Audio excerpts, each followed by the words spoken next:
Hello, my beautiful people. Welcome to another episode of Knowing is Knowing. I'm your host, Rashad Young, and as always, I appreciate you guys tuning into another episode. Man, today's episode was so great. It was so phenomenal. I had the opportunity to interview author and writing coach Mya Douglas, who writes in the area of Christian romance, which I thought was really interesting to navigate. We talk about mental health, her books, her journey with faith, so many great things. Much love and respect to her, and also shout out to Philadelphia because that's where she's from, and Philadelphia is close to my heart as well. You guys will enjoy this, man. If you're trying to figure out your life, you're trying to figure out your faith, you're trying to figure out your journey, if you're a writer that has aspirations in getting into the writing space, this is the interview for you. Her information will be in the episode description, link below. Make sure to check out her stuff, give her a follow, purchase her books. Again, super amazing conversation. Also, make sure to subscribe to the podcast on your favorite audio platform and subscribe to me on YouTube. Thank you guys so much. God bless. Enjoy the episode. Till next time. Peace. Thank you so much, Mya, for joining. I'm super excited to connect with you on this episode. One, because you're an author. You've written multiple books. And as an author myself, I've always loved to get into the mindset of other people, but also I think you have a great story to what I know and what I've seen. And so I think people should get a chance to connect with you and who you are. And so the first question I ask all my guests is, who are you to the world? To the world. Okay, that's a good question. So to the world, Mya Kay is a journalist, an author, a feisty North Philly girl, born and raised on the playground is where I spend most of my days, literally. I am down to earth, no nonsense, but very loving, very nurturing. I'm a safe space. To God, I'm a daughter. And my identity is rooted in that and not in what I do. So I love that. So a little fun story. My mother and my mother's side are from Coatesville, so not too far from oh yeah, Philly, yeah. maybe like about an hour out or something Hour. like that. So Yes, yeah, hour. so Hmm. I always tell people, I tell my friends, like I have Philly in my blood, just because of that. So I have a love of a lot of aspirations and admiration for the East Coast. I would like to say, obviously, with everything you just shared, it's a lot of pieces, a lot of stories, it's a lot of different connections with identity to who you are. But how do we get to this point to where we are today? Take me to the backstory as a kid growing up. Did you know that you want to be a writer? You know, the connections of those parts. Yeah, so I did. I remember being five, and I was trying to write this story about talking dogs, and but I also had a deep love for medicine. And actually, I was pre-med when God switched my whole life around. Okay. And I was studying pre-med at Temple. So as a kid, I always had this large imagination. If you had a chance to watch the mental health journey, that was where I feel like the enemy was trying to attack my mind and use what God wanted to obviously use for good to turn it into something bad. And so grew up in a single parent home with a very hardworking mother. My mother started at Bell when it was Bell South. Now it's Verizon. So I saw entrepreneurship because she was also an Avon salesperson. So I saw that in my blood. And I was scarred as a kid at 4. I was touched by another little girl, which opened me up to a world of things that by 6 I ended up being addicted to pornography, right? So that imagination piece and that kid piece was kind of stolen at a young age. And so I had to find ways and outlets to be able to like be creative. And that's when I would find myself like in the room with my dolls, talking to myself, putting together stories out loud, just Mhm. kind of creating all of these scenarios. And I was always a math and English girl. So I never really struggled in school. I was MG. I don't know if they had that across the nation, but I was mentally gifted. Okay. And so I would get taken out of a class every day, not for like having trouble learning, but because I would get done work early and I would talk a lot. So Yeah. a lot of my childhood was built around going to the library, my mother making sure I was infused with knowledge, and even just being named after Maya Angelou, right? Who I met on February 4th, 2006. Mhm. So like I think she just knew. I don't know. I think there was just something in her that knew. So I even would study Maya Angelou just to kind of know, okay, who's this woman I'm named after? And so writing and literature, I'm sorry, it's like a net. Writing and literature has always been like infused in my life. And the starting of it, I think it started with my imagination being so broad. And then when that scar happened, it kind of forced me into ways to create like a safe creative space. So Yeah, no, first off, thank you for sharing all that. Oh, sure. That I appreciate the vulnerability. And also I think when I think of writers, I do think of people that have these experiences that really are life altering. I mean, essentially you grew up relatively quick and you were exposed to things Mhm. relatively quick. So it started off essentially, I guess, as a way of expression. Unfortunately, you sound Mhm. like through a traumatic experience. Right. Where did it go from there? So I know it started with, writing about dolls. Where did it get to the Yeah. lane of other parts of your imagination? Yes, when I got to Temple, I did a dual degree program and went from community college to Temple. And I was a pre-med major, but I was taking journalism courses and I Mhm. was just like trying to find my footing. So the ultimate dream was to be the senior editor of Essence magazine, right? That Okay. was it.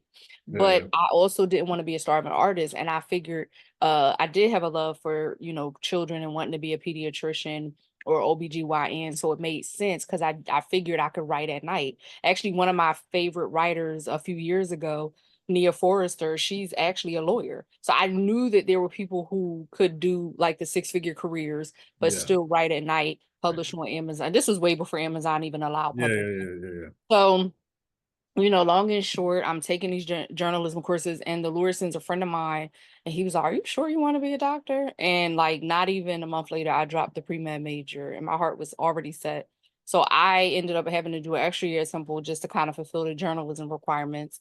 Take a year off, then I go to Arcadia University for grad school, and I'm studying a master's in English. And all of a sudden, I take this writing for children's course, and that was it. It that just sold me because I started in young adult and I still write young adult, but mainly I write Christian romance. So that was what did it for me. It was like being in a class where we swap chapters, we were able to critique one another. The program was set up to be able to take what classes you wanted. You had three foundational ones, but then you could pick and choose. So I took this writing for fiction, and then I took this writing for children, and it just gave me life. And that was when I started learning the agenting process and the publishing process. And I just went on this whole journey. But I actually wrote and finished my first full-length book when my mother had tongue cancer. So it always seems like my creative juices get hit when a traumatic Right. experience happens. And it blows my mind. Yeah. But I mean, I guess whatever it takes to get it done. Yeah, no, I think I had a convo with a friend about that. I was telling her, I was like, as a writer, I couldn't take the last one I wrote when I was in a good place. I don't really think I can get any sort of creativity behind that. But you're in a lane of which I've always inspired to get into. I write nonfiction like self-help, and I also write Okay. poetry. But fiction, I feel like requires a level of detail that I don't necessarily feel like I have the tools for. So for anybody who may want to be an inspired writer in fiction, what Yeah. are like some tools or ideas you would give them to kind of put those books together? Yeah, so first of all, subscribe to my podcast, Writing to Win with Mya Kay. It drops on Thursdays.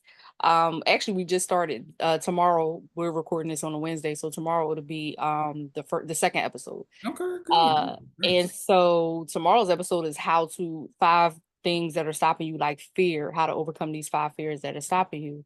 And Mhm. so one of the things that I tell aspiring authors who, even whether they're just starting or they're switching from one genre to another, is I think you have to identify like what may be blocking you from thinking you don't have the tools. Like you just said, I don't know if I necessarily have the tools that I would need to write fiction, right? But here it is. I don't know how long your books are, but you have Yeah. written a book. So you're already 10 steps ahead of a lot of people. Right. Anybody who can put pen to paper, finger to laptop, that would be the first thing I would say. Like, look at what you do have. Don't look at what you don't have. Mhm. Because a lot of writers go into this, and because we're so inundated with self-published books on Amazon, people compare themselves a lot.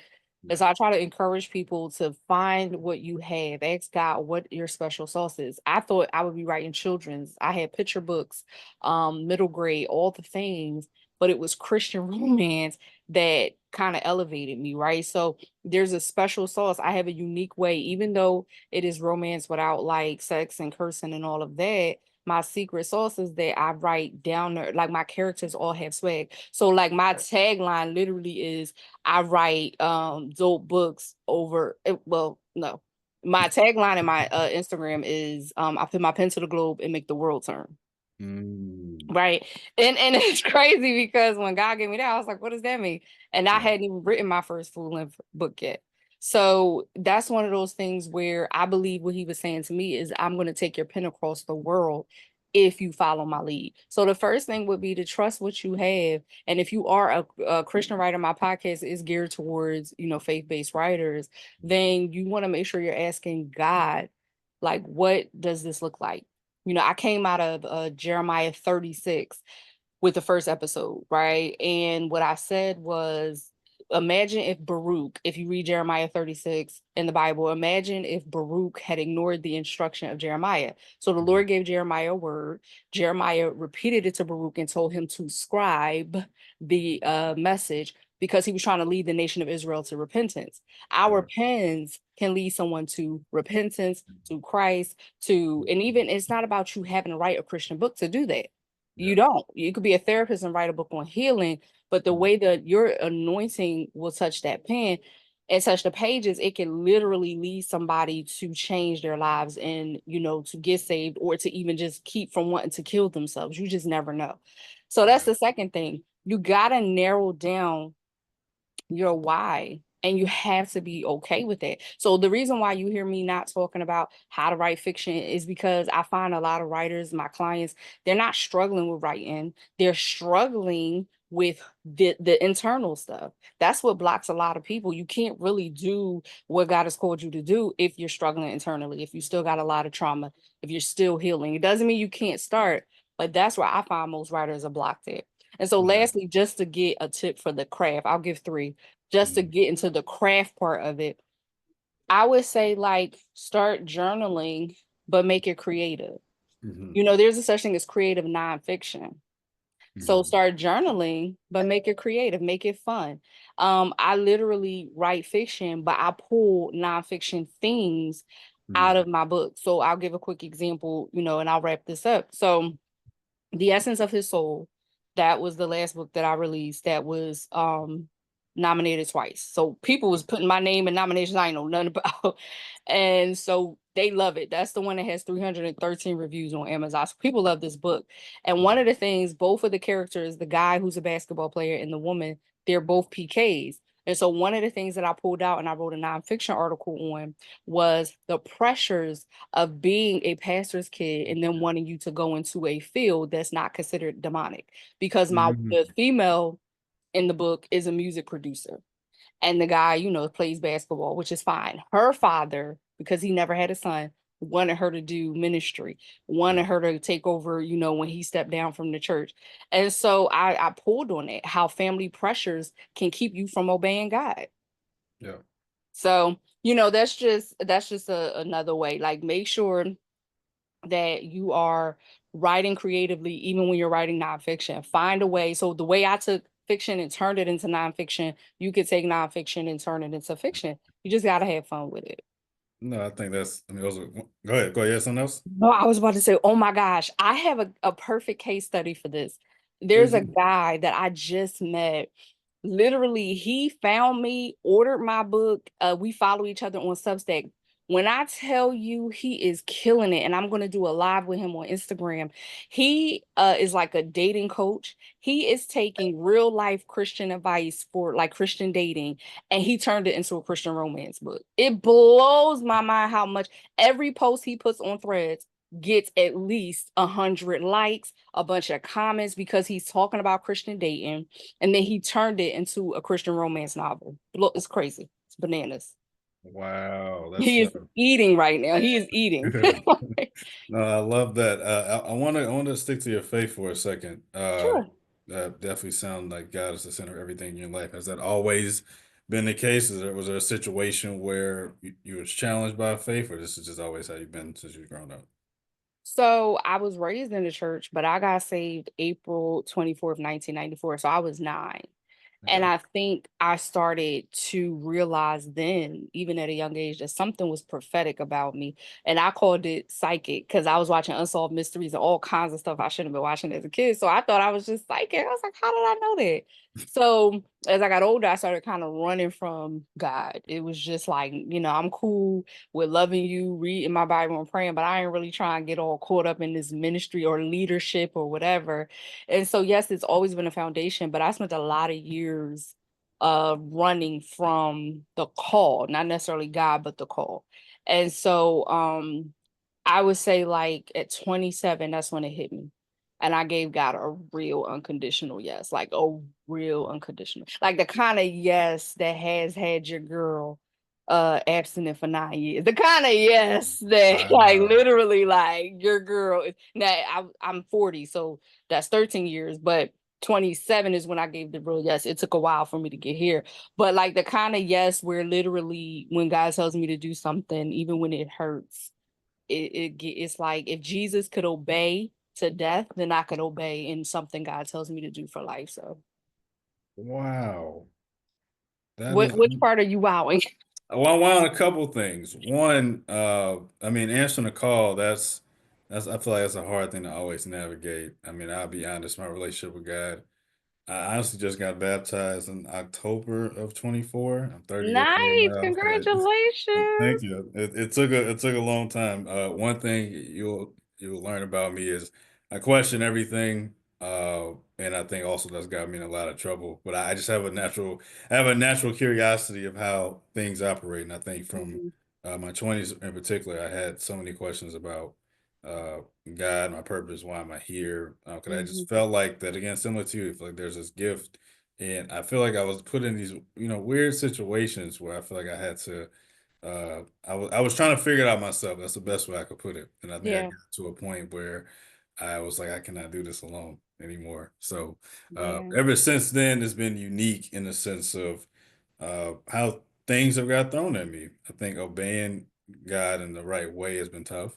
So to kind of hear your obedience for such a long time, just in one area, but I know probably in other areas as well. yeah, That says a lot about you, and I commend you for that because it's a very hard thing to do when we have free will. yeah. So I guess my question for you more so is how you been able to be obedient or have the discipline Obedient. to be Mhm. obedient in that space. Yeah, so it's funny that you said that because that's what I was going to say. If you didn't ask, I was going to say I don't want people to ever, and I do accept your compliment, but I never want people to thank me or applaud me for doing what we should do, right? Right. So Romans talks about how it is our reasonable service to give God our all. After all he's done for us, it's the least we could do. So the way that I got to be obedient in every area of my life is because I saw what it was like to be disobedient, right? And while I wasn't responsible for what happened at 4, like they say, you may not be responsible for what happened when you were a kid, but you're responsible for your healing. So at some point when I started getting answers and I was older and I was in my 20s, I had to make a decision. So when you see what life is like when you're partnering with the enemy and you are a disciple, this is why I tell people it's okay to say you're a believer, but maybe you want to start saying you're a disciple because believers believe in Christ, disciples live for Christ. There is a difference. And so, yeah, it's terminology, but if you see it that way, then you're able to address things the way the disciples did or the way Jesus laid out for the disciples. So, just on a real transparent, like North Philly tip, like growing up in an urban environment where my friends weren't necessarily following God, I had to make a decision, even in college as I got older. Like, it's cool, like, but I was seeing people die, and I'm not just talking about boys, like, or men, like Yeah. women getting murdered in my city. And I was like, what is going on? And I was seeing people, have a bunch of kids and guys not even sticking around. And I'm just like, there has to be more to life than this, right? And I think for me, it came with a lot of crushing and a lot of failing. But Mhm. again, I wanted to know. I was like, I'm not gonna get to heaven, and no, I want to see. I want to see what this is about. I don't want to wait till I get there. It got to be worth it to follow you, God. And so when I started saying, I'm sure you've seen that post before where they say like, I may not have gained a lot. I mean, lost. Or they say like, I gained peace, I gained this, and I lost this, and so they talk about their experience with God, and they say the things that they gained that may not have been necessarily tangible. So because I had went through so much hell and torment because of that touch and all the things that I went through that came after that, I was like, there has to be life that's better. And because I know Christ, I want to experience this. So it took a lot of crushing. It took a lot of me failing. It took a lot of me being disobedient, even in the midst of maybe one area I had matured in, but another area I was struggling in. And I think lastly for me, this is what I've been telling people. I just did a TikTok video the other day and I said, you know, you don't have the privilege of knowing how far the enemy wants to take you into destruction. You don't have the fine print to that contract. And I don't want my kids killing demons that I should have never been playing with. Because many of us, I think you're a millennial. You can correct me if I'm wrong. It's always weird. I feel like I'm Like millennial. kind of Gen Z, Yeah, millennial. yeah, Okay. like some Okay. mix. So this is the thing. Most of millennial, well, anybody millennial and after Gen Z, millennial, we're in therapy. We're getting some Yeah. type of help or healing, or we're reading books if we can't afford it. But how much, I'm not saying we wouldn't need it, but how much will we not need it as much if our parents had slayed the demons they should have slayed, if their parents had slayed the demons they should have slayed? So some of us are in therapy killing stuff we had nothing to do with. So my obedience is worth my future children not having to kill a devil that I should have never been playing with in the first place. Because that goes back to my thing. You don't know how far the enemy wants to take you into destruction. So because it ain't touch you, you think you good. Oh, I got away with it. But your kids may pay. Yeah. Your future marriage may pay. Your future business may pay. So that's why I think people kind of don't have an eternity mindset. When you don't have an eternity mindset and you just think, oh, I'm having a good time. You know, even some of the 20-year-olds today, I mean, they having a time of their lives, but it was different from when I was 20 to today's 20 and you having fun. It's way too much exposure, way too many more drugs, way too much just craziness. And so we got to redefine fun, and we have to look at obedience not as God taking something from me, but as God making sure that he's adding something to my life, which if nothing else is peace. I had peace knowing that I am obeying God. God is not obligated to protect you in disobedience. So people be quoting Psalm 91, but you quoting Psalm 91 on the way to some guy house that don't care nothing about you. And you like, oh God, you know, I'm Psalm 91. And God is like, sis, I'm not obligated to protect you in disobedience. So yeah, I could go on and on, but you know. This is not what I anticipated, but I Yeah. also think is needed. I think there's a couple things that really sit with me. Yeah, man, the obedience part is always just it's a road. And you mentioned said the difference between being a believer and a disciple. Like that's sad with me too, because it makes me think, especially like what I can always do better, and how much I still have been leaning into my own understanding and wants. And so that is profound. Like that is, I feel like I'm in church right now. Maybe that's exactly what I need. And also, I think the bigger thing is too, for somebody a little bit about me also. Like I'm Yeah. taking the next steps to be a therapist, and I'm also in therapy. So it's always funny when I have clients when you're having these same conversations, and the biggest thing you mentioned was access. We do have more access to things, and the other part too is knowing that at least for the younger people, 'cause I see it all the time and I hear it all the time. But it's like the dating aspect is so much different. And the question I do often ask, and I ask myself this in my own experience, like how much of myself have I given to this person who did not necessarily earn the rights There you go. or do it in the proper way. And like that's been the hardest pill I've been having to swallow lately. It's like understanding like where my heart is at and how I should be trying to live a life a certain way, but also doing things my own way and still getting the same result. So like living with that sense of insanity is very unique to see. So I think when you were saying that, it hit me a little bit harder because I'm like, she's not wrong. She's actually very, very right. So especially, I think from a personal sense, like having that prayer, the prayer that everybody does, the removal prayer. God, this isn't for me. Remove it. And then when it happens, you're like, well, that's Right. not what I meant. Not them, and like trying to have that faith and understanding. That I think is important for us to have. So thank you for sharing that. That was really profound. I needed, Oh, I think I sure. needed, I think I needed to Sure. hear that. But since we're on the topic of mental health, Yeah. and I think just based off of just the stuff that you talk about, uh, I would consider you a mental health advocate, Mhm. in that sense. So why do you think it is important to kind of use your platform to talk to others about mental health? Like, why is it so personal to you? Yeah.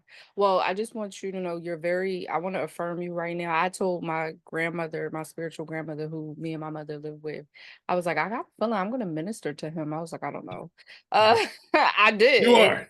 Yeah, she was like, "Oh, because I ministered on Sunday with a virtually with a group in Dallas, and her Right. and my mom were sitting right here in the den across from me taking notes. She was Yeah. like, "That's just what you do," and I take it seriously, and I think let me go to the mental health part, but I want to say this because there'll be a lot of women watching this, and I really want you guys to understand something. It is our job to create a safe space for our men. And it is not just your husband or your mate. You have to create safe spaces for your brothers, your uncles, your bosses. Like, it's not about getting personal with everybody, but when it comes to mental health, men are becoming more or they're being more open and vulnerable and emotional. And the last thing they need is for a woman who they're connected to in whatever capacity to not create that space for them. And Yeah. so if you can't say something that's going to be beneficial or encouraging, when a man opens up, then don't say anything at all. And so I just wanted to throw that tidbit in there. And how that applies to mental health is because with a lot of our brothers, I'll just use the term brothers because it's broad, Sure. going to therapy and working on themselves and finally having spaces to really open up and be vulnerable. You guys are coming back to us and sharing your hearts. And so it messes with a man's mental when a woman castrates him with her tongue. Okay. So I just wanted to throw that tidbit in there for the mental health aspect. Now, as far as me being an advocate, with me having been delivered supernaturally from schizophrenia, and I don't know if Rashad will put the link in. He doesn't have to, but you can go to my page when I give out my information at the end, and you'll see a testimony that I shared on another podcast, Voices of Victory, about my deliverance from schizophrenia. And I make it clear that while I never got a medical diagnosis, God used three different women, three different times in my life to literally confirm it, like by Mhm. the word. And I had already heard it in my spirit, and I was so scared running from it. Yeah. So God was chasing me down with the answer.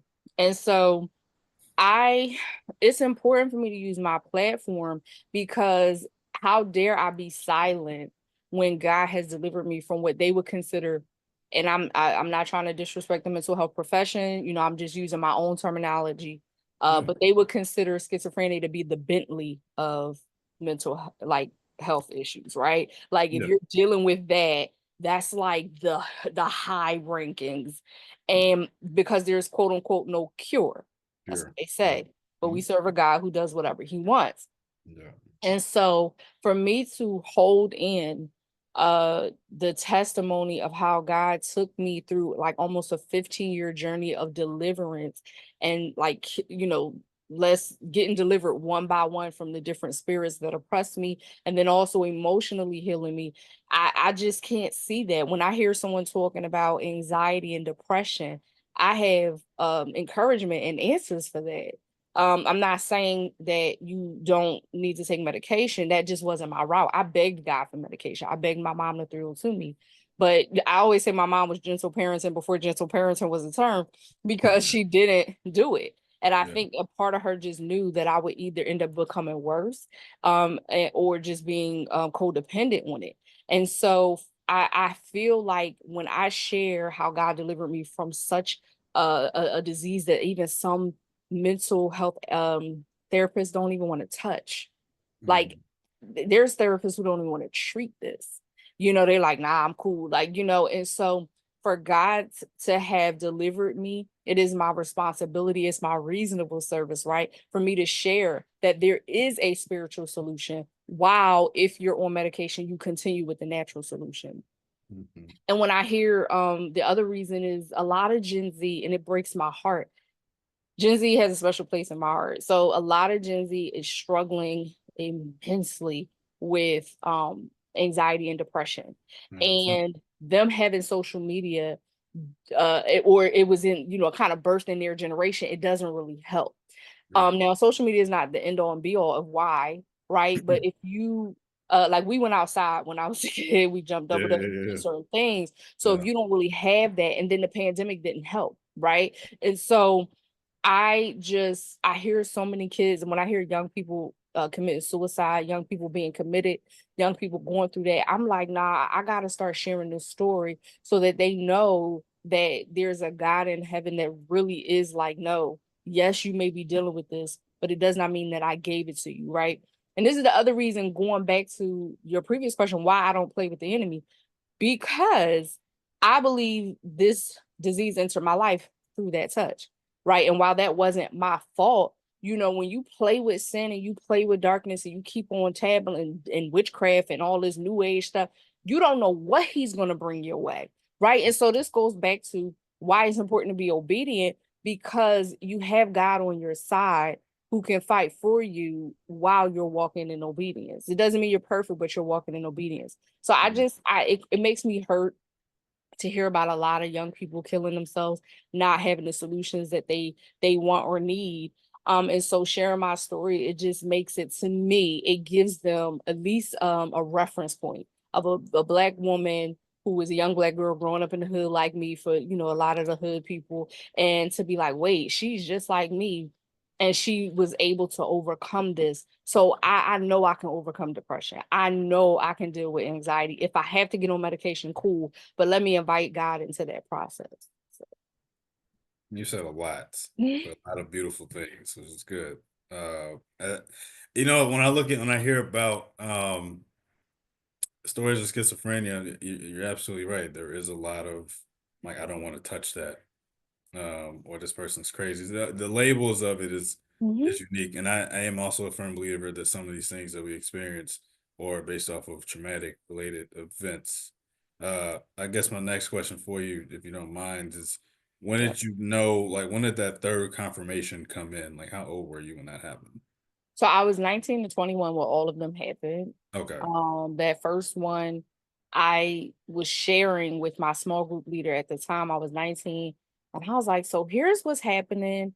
I don't know, it feels crazy. I was late 50 times in 11th grade, because what would Mhm. happen is I would, like, just to like summarize it, I would be ready for school, everything was cool, and then I would lapse and I would just start like creating this fictitious world, and I would talk to these people like they were really there. Sometimes I would be older, like in maybe the lifestyle that I really wanted. Sometimes I would be my age, and then like I would look up and it would be 3 hours later, and it only felt like 10 minutes. And they have a term for that. I think they call it maladaptive daydreaming. I don't know if you're Yeah. familiar with that. Yep. Mhm. And so they didn't have language for it then. So I shared that with her, what I would now, that happened in 11th grade. Obviously at 19, I was in college, but I gave her some references and she was like, okay, God is telling me to tell you to watch A Beautiful Mind with Russell Crowe. If you've Mhm. never seen that movie, it's he plays a real, like, this is a true story of the real life mathematician. I feel like his name was John Nash. Okay. And this mathematician was a professor. He was very brilliant, but he had schizophrenia. And this Mhm. movie, I mean, Russell Crowe's performance in this film is, it's just it's mind blowing how well he plays it. And what he was going through, I was like, okay, yeah, like those three people that he says he can't get rid of, that's me.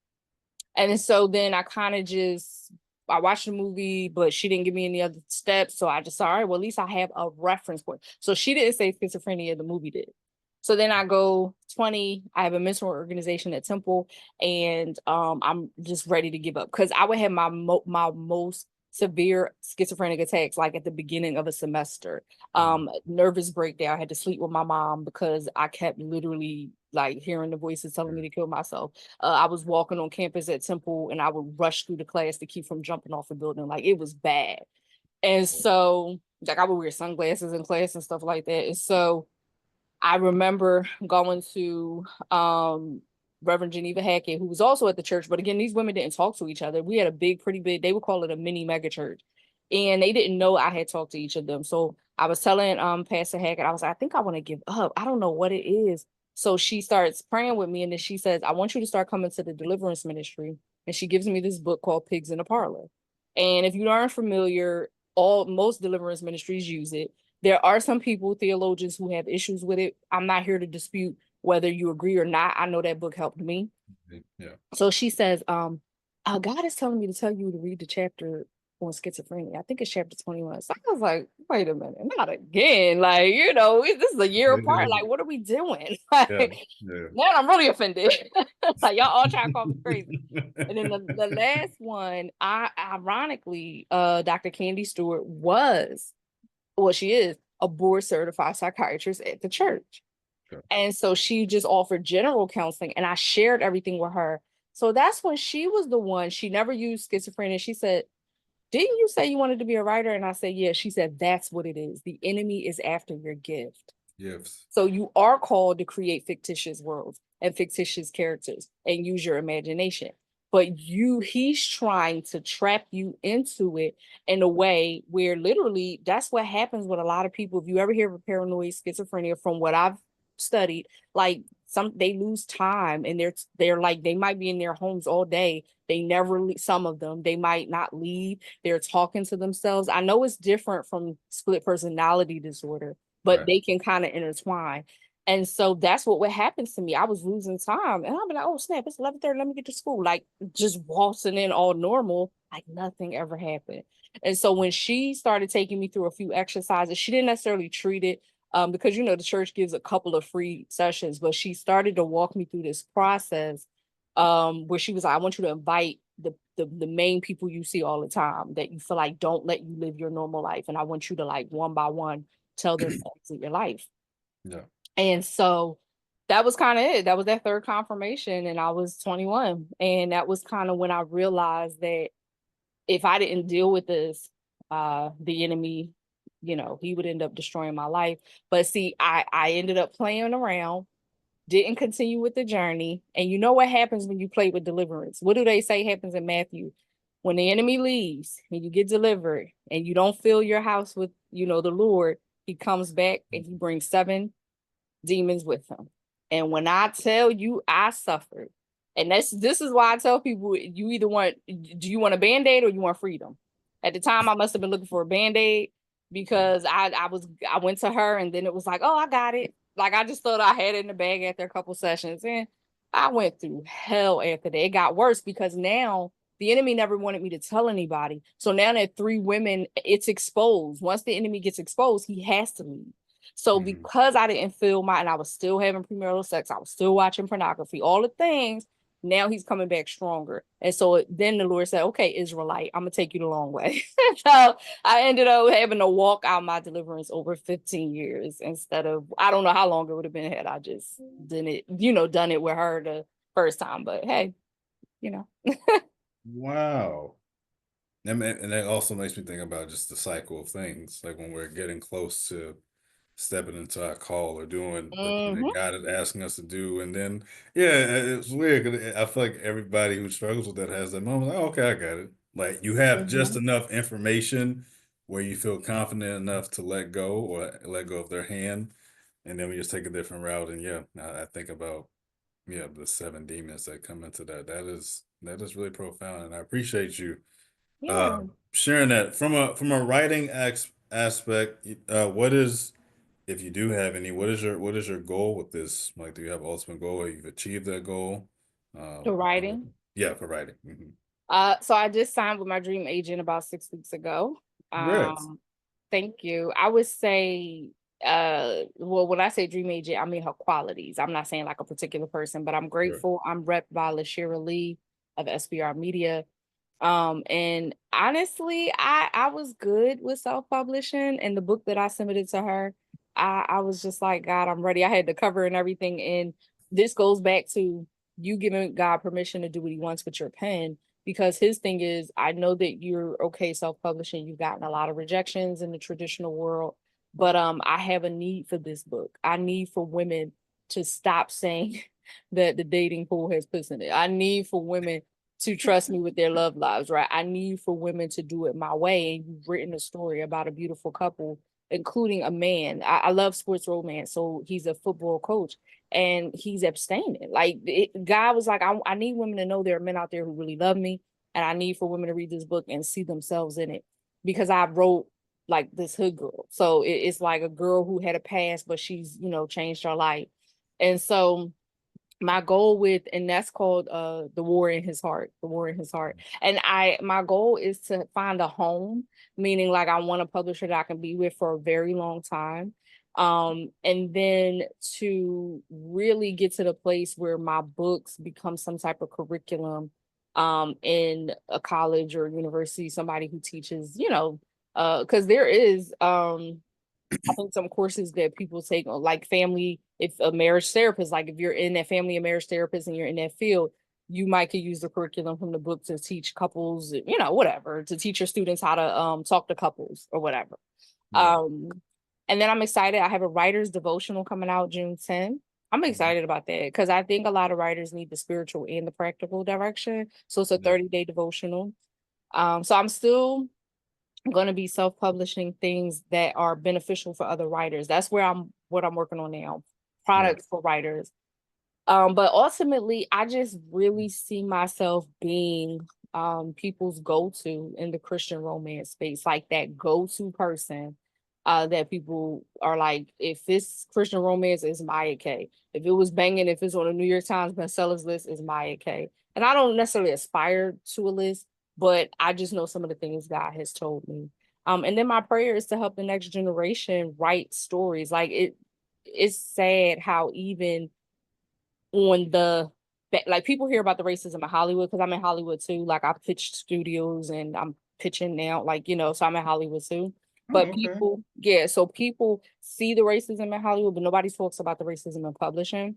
And I was just Mhm. posting some statistics. It's Mhm. crazy the amount of white people who make the decisions and how our voices still are not as heard.